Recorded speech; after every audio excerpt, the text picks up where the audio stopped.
Powerful. You were a vegetarian for a while, right? So on the subject of food, Yeah. I love food. I Me love too. eating food.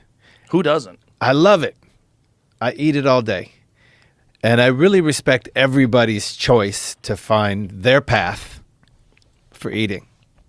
I don't impose my concepts of eating on other people. I want everyone to find what works for them because we're all different. Right. We all have different metabolisms, different genetics. Absolutely. And it has been a fantastic journey of trying everything under the sun. For the longest time, I just ate whatever you had. I was so poor and so hungry.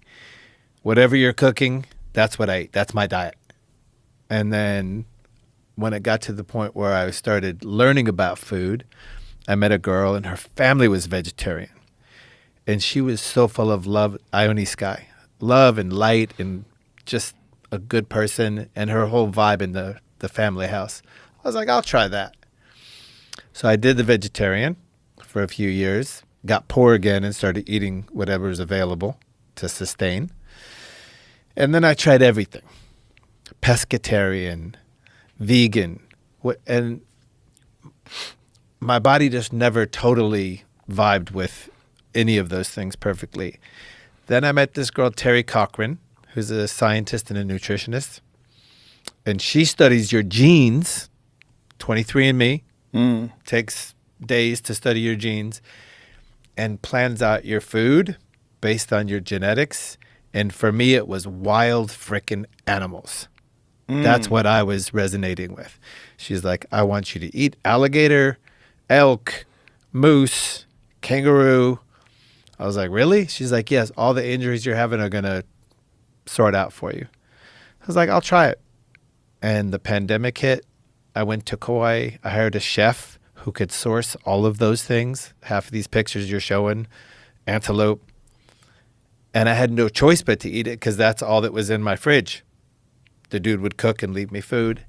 I felt the best I've ever felt in my life. The strongest, the fastest, the sharpest, mental clarity. So that's my diet now. Well, it's the most nutrient-dense food on Earth.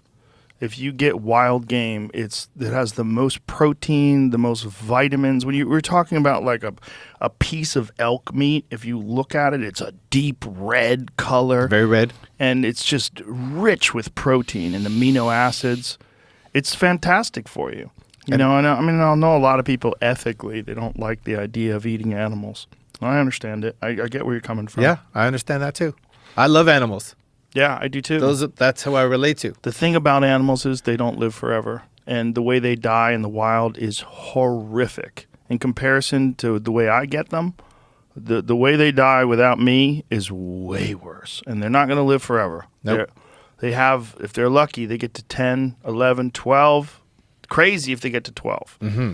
And most of the time, they're getting torn apart. My favorite is the wild boar. I love it to pieces. And really, it comes down to what are these animals eating? Because that's what makes their composition. Yeah. So you look at a wild boar, like you said, they're eating roots and leaves and grubs and all this good stuff off the forest floor. Mm-hmm. And that's turning their meat into something beautiful. Yeah. And I honor their life, and I respect the fact that I'm taking a life, but they don't live forever. And you're taking the body, you're not taking the spirit. If you lived out here, man, I'd supply you with food. I have a lot of meat. I hook up a lot of my friends with elk meat. It's surprisingly attainable.